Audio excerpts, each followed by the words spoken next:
Oh, hello. Hey, tell me honestly, do these pants make my ass look too big?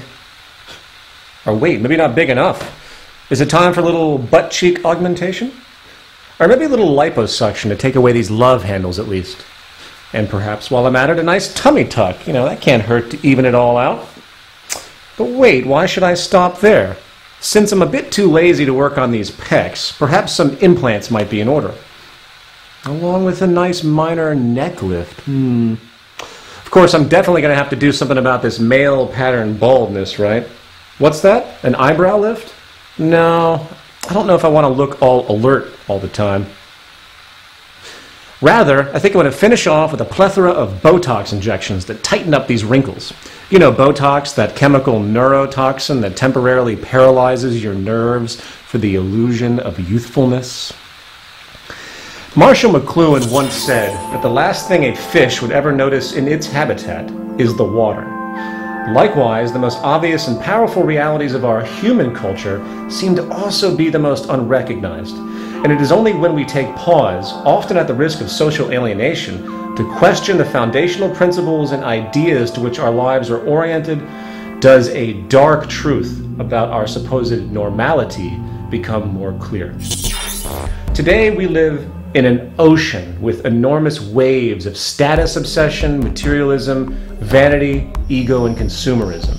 Our very lives have become defined not by our productive thoughts, social contributions, and goodwill, but by a superficial, delusional set of associations where the very fabric of our society now radiates with cheap romanticisms connected to vain competition, conspicuous consumption, and neurotic addictions, often related to physical beauty, status, and superficial wealth. In effect, social conformity masquerading as individualism, with the virtues of balance, intelligence, peace, public health, and true creativity left to rot on the sidelines. The cultural water we inhabit today runs deep with heavy pollution. It starts in our formative years, where to be smart and achieving is to be a nerd, a dweeb, or a geek, with social praise instead relegated to those of accepted appearance, wealth, and mindless brawn, reinforcing the idea that to think, know, and challenge is to be ridiculed, while to uphold the status quo, conform to the ideals imposed by society, is to be rewarded. At what point does that multi-billionaire with the 5 mansions go from being a peak icon of culturally accepted success to an example of a severe mental disorder, amounting to compulsive addiction, in fact, where the billionaire is revealed as nothing more than a social abomination in disguise by their decision to hoard such excessive levels of problem-solving wealth for no other utility than mere ego status? But then again, we can't be too hard on them, right? For what they're doing is simply what they've been taught. Just as the religions you believe or the gaming strategies you use for survival are groomed and cultivated by the environmental condition of your existence, so are the many other waves of influence in this ocean of memes that comprise the zeitgeist of the time. So maybe we should start to question what it is we are actually trying to accomplish rather than complain, and look at the social normalities of progress and success as they exist. And I don't know about you, but I'm beginning to suspect that the new commercial lifestyle that has been touted by economists and historians as some marvel of human social development is actually a hidden form of retardation. An unseen manifest value distortion that is making us sick, antisocial, increasingly vain, ecologically indifferent, and perhaps more and more malleable for the controlling factions of our society itself. Maybe, just maybe, our modern cultural strives for so-called success itself are in fact not symptoms of social progress at all, but symptoms of a culture in decline.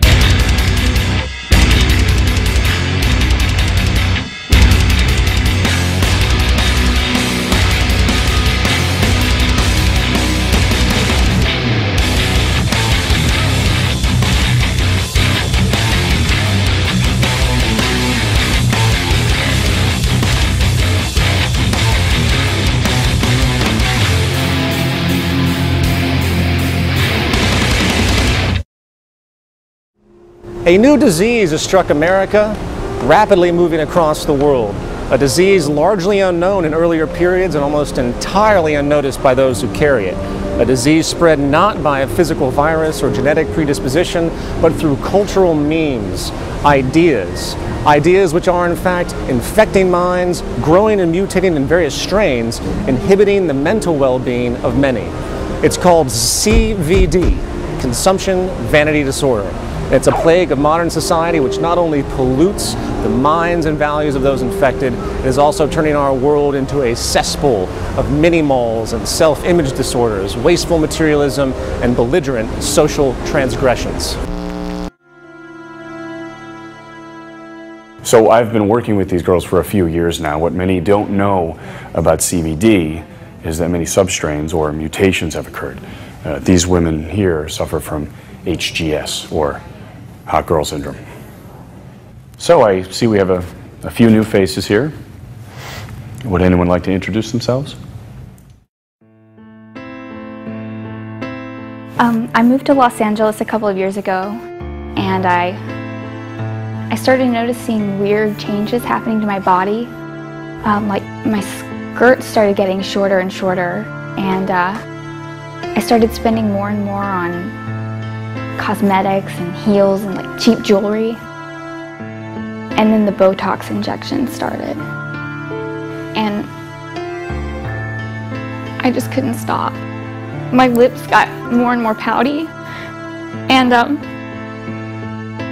by the second or third buttock augmentation, I was looping DVD reruns of America's Next Top Model and Extreme Makeover 24/7, dating one hot football star douchebag after the other, and the next thing I knew, I was on the cover of Vogue. It's okay, honey. I was on the cover of Vogue, too.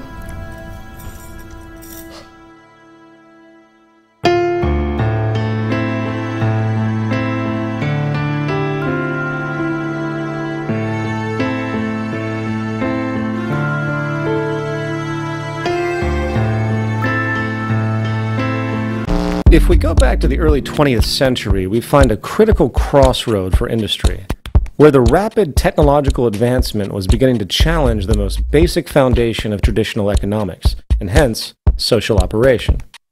You see, at the core of our socioeconomic system is labor and demand.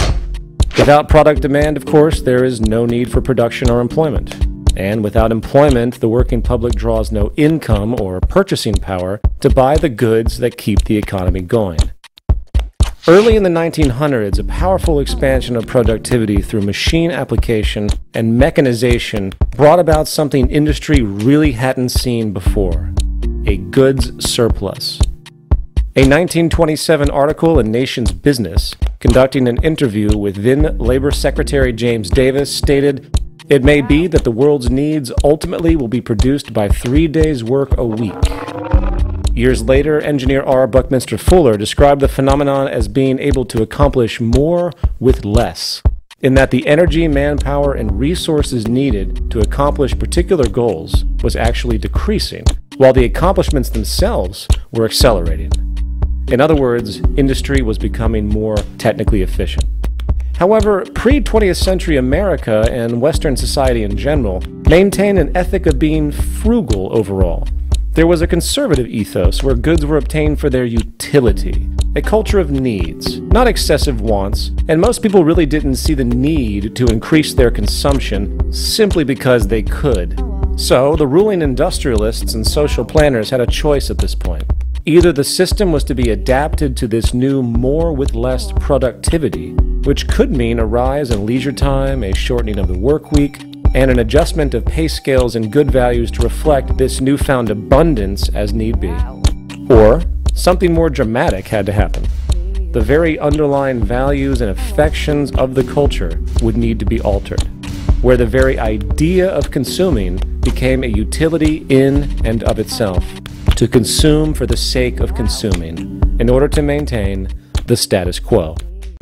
Well, needless to say, given the very nature of capitalist philosophy, the latter, what's that? Oh, right.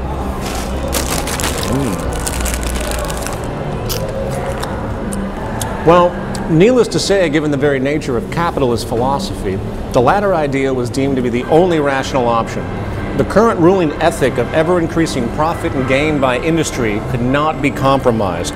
So the alternative idea of working toward an abundance to meet human needs, enabling perhaps a level of personal freedom never before seen, maybe even flourishing a new period of enlightenment for human existence, was rapidly cock-blocked by the interests of the ownership class. And the world you see around you, full of ever-increasing bullshit, vanity, materialism, waste, debt-locked wage slaves, conflict, and impulsive, mindless consumption has been the result. The holiday shopping season got off to a violent start. A temporary Walmart worker was trampled to death by shoppers eager for post-Thanksgiving bargains.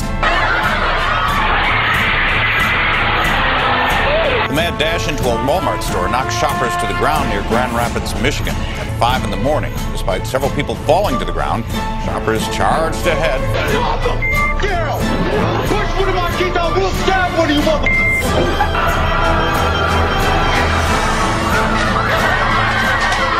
Another incident here, a 28-year-old pregnant woman was knocked to the ground by that same crowd. Witnesses here at the scene say that woman actually suffered a miscarriage. And in Southern California, shots rang out inside a crowded toy store.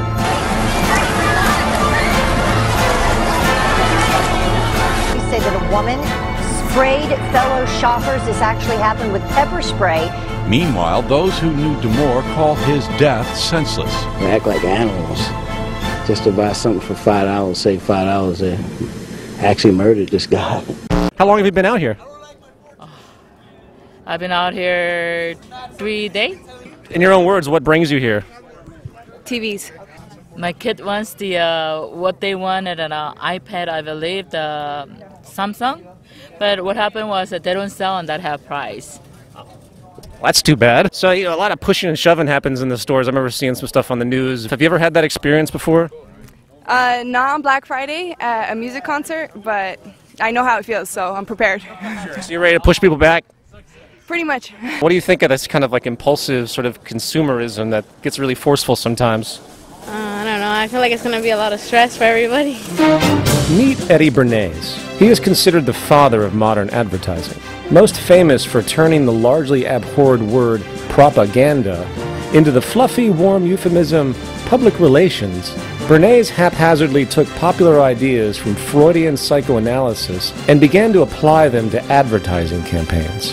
The idea was simple: link and exploit the very primitive social urges common to most humans, such as sexuality and status, to a product. It's so much longer than last year. It is. Nearly 4 inches longer in some models. Oh! Goods were to become less relevant in their utility and more of a symbol representing one's identity or individualism, effectively turning mere wants into emotional needs. Bernays was a response to a growing call by industrial leaders to reprogram society and create a new consumer culture.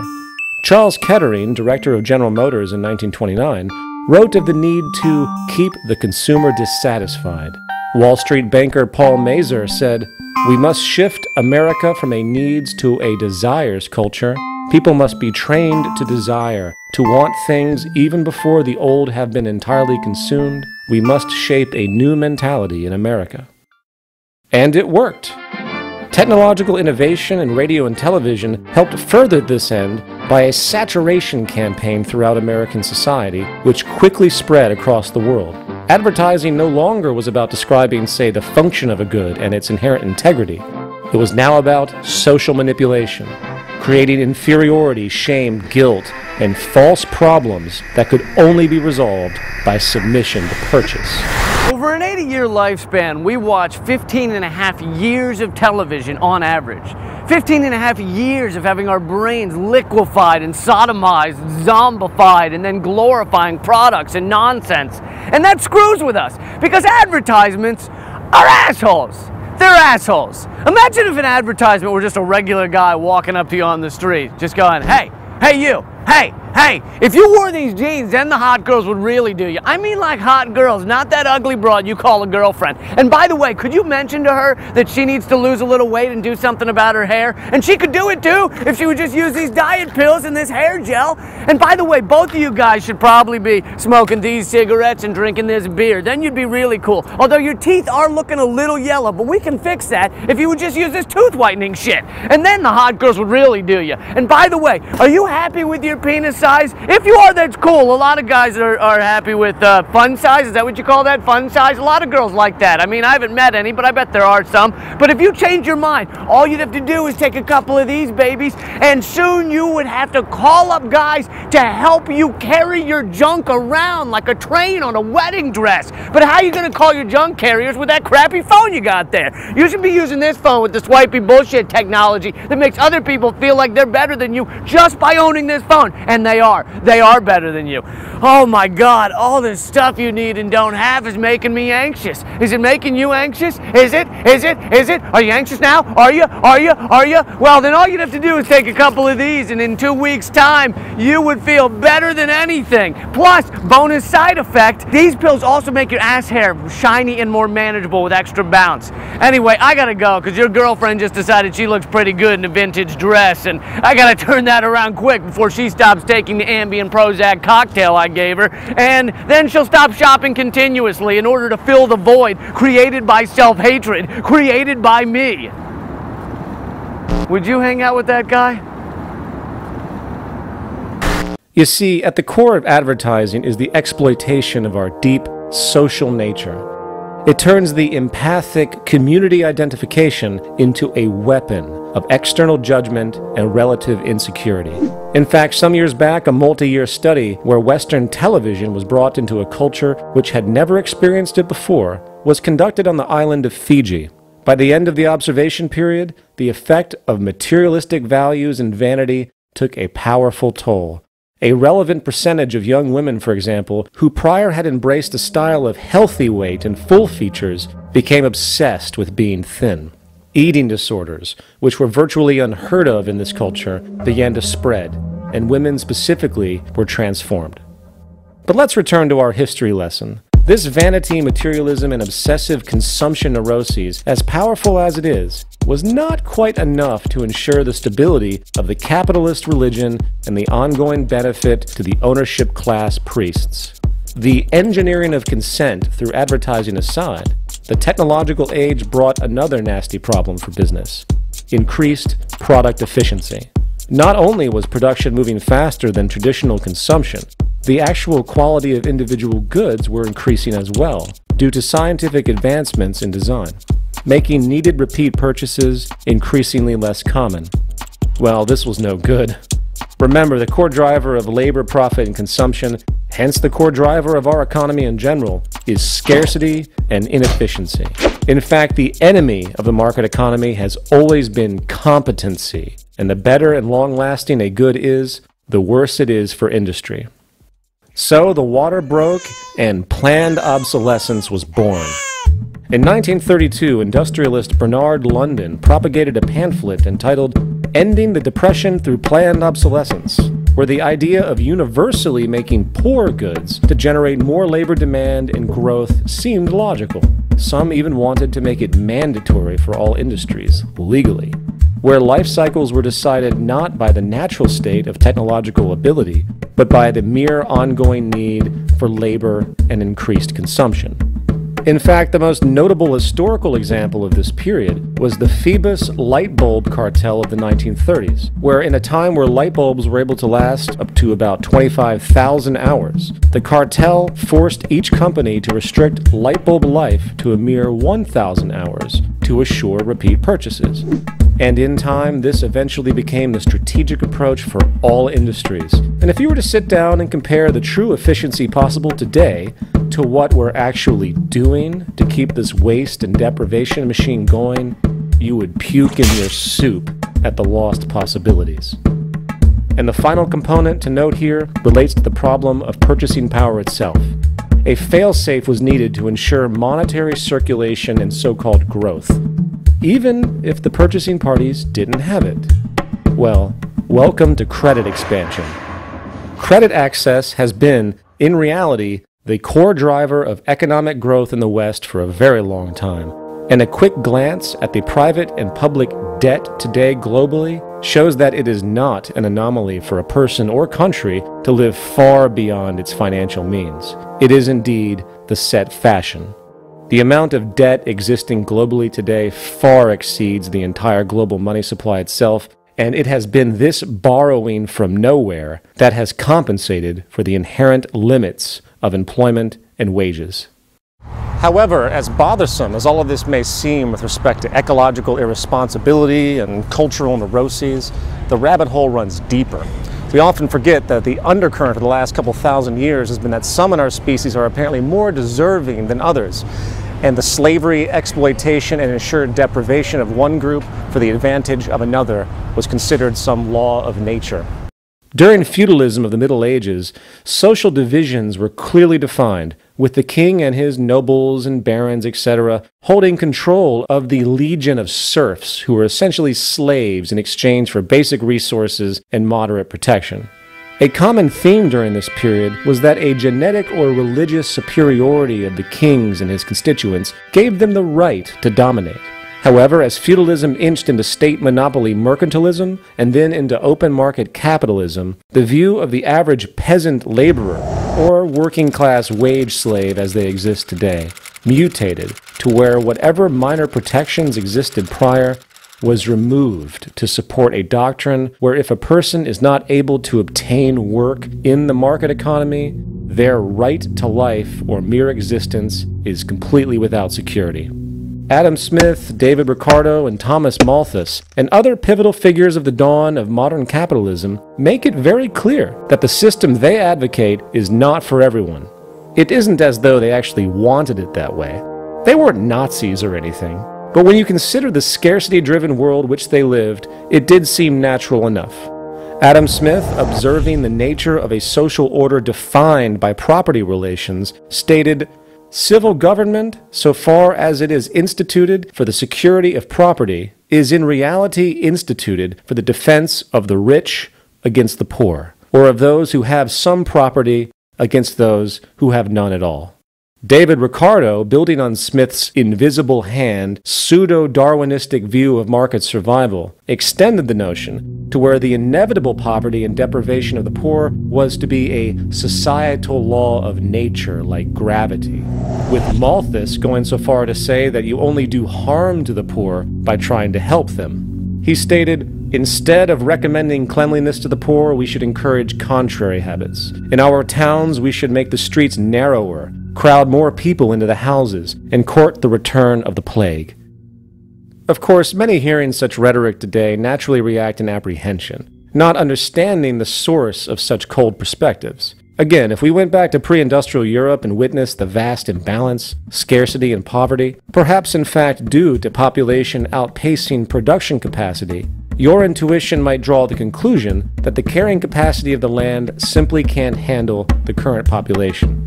You might also then come up with some very convenient justifications as to why some are to live and prosper and some are to die and be deprived, why some deserve a great deal of wealth and honor, and while others must be condemned to destitution and subsistence. So it is very easy to see how this classism has held strong, even though its counterparts of racism and sexism have slowly subsided in modern culture.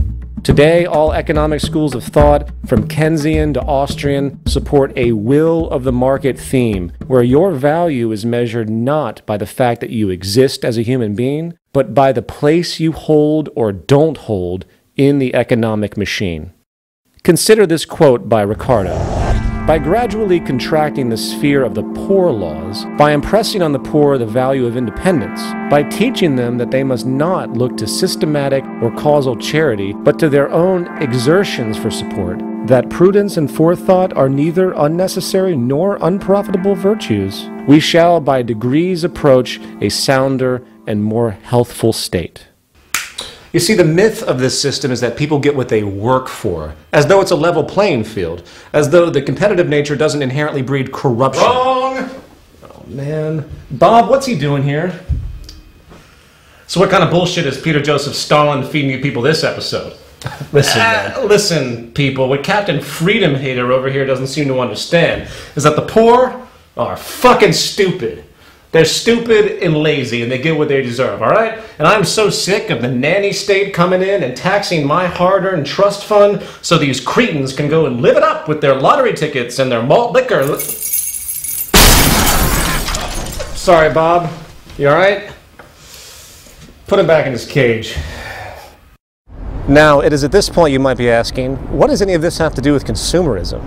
Well, if you understand the traditional ethos of market capitalism and how it refuses to accept the possibility of taking care of everyone, coupled with the resulting delusion that those who do end up benefiting most must be smarter and more worthy of existence than others, as though it's some law of nature, the role of consumer culture today takes on a very different purpose.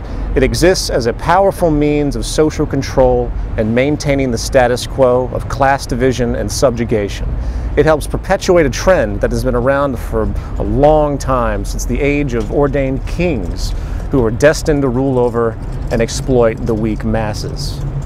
You see, the individualistic material selfishness glorified today not only perfectly accentuates the classic economic values of Ricardo and Smith, it also reinforces modern neoliberalism, where the view of detached, independent, narrow self-interest and narcissism is held as deeply sacred, while any attempt at working towards a broad social consideration, working towards a community environment, is heretical.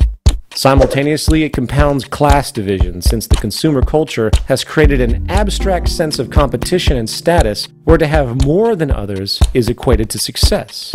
Suddenly, 1% of the population owning 40% of the planet's wealth is even more vindicated, along with how one can step over homeless people on the street and assume that they must be that way because of their own lack of initiative, laziness, or general inferiority. Modern consumer culture, the consumer vanity disease, ensures that the public remain distracted and at war with itself. It ensures that profits from these wasteful and unnecessary purchases, driven by emotional dissatisfaction, will continue to perpetuate and justify the wealthy elite. And it ensures that the poor and miserable of the world will be kept in their place, because guess what? It must be some law of nature. Final thoughts.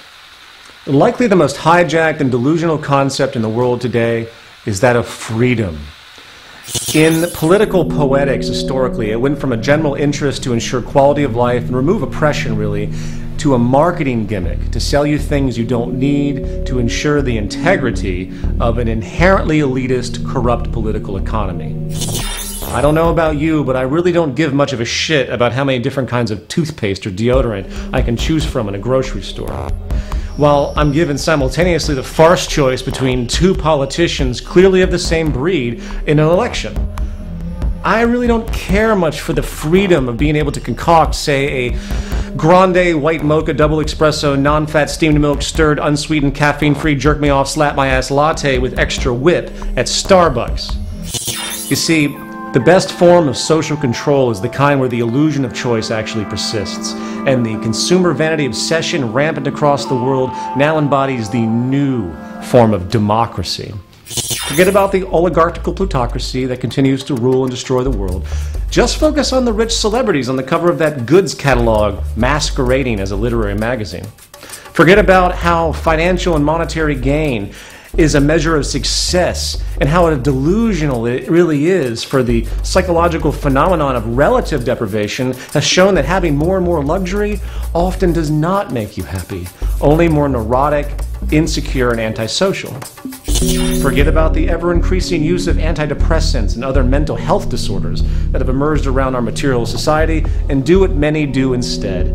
Go shopping! Today, the act of shopping really has become a form of therapy for people if you're paying attention, an artificial means to feel better about oneself. And forget about the reality that the greatest lie behind the political system is that there can exist political equality in the wake of perpetual economic inequality. The fact is, the toxic condition that we've created around this new materialistic freedom is at the root of the vast waste of not only the Earth's resources, but the vast waste of human potential and human integrity itself. The more you own, the more you're owned. And as an aside, everyone's beautiful when they smile. Sorry, ladies and gentlemen, I'm late for my pedicure. So until next time, keep those eyes glued to the worst yet greatest reality show of all time.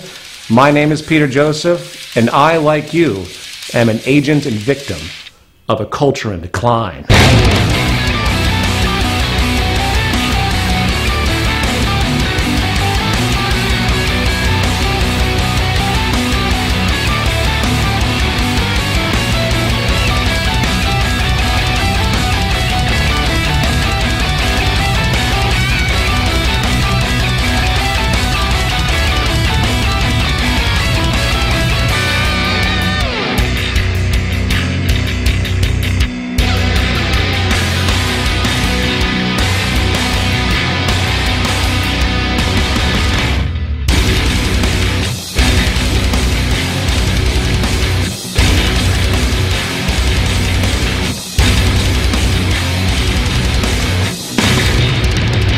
So given the trials you all experience in your day-to-day coping with this disease, how has it affected your livelihood?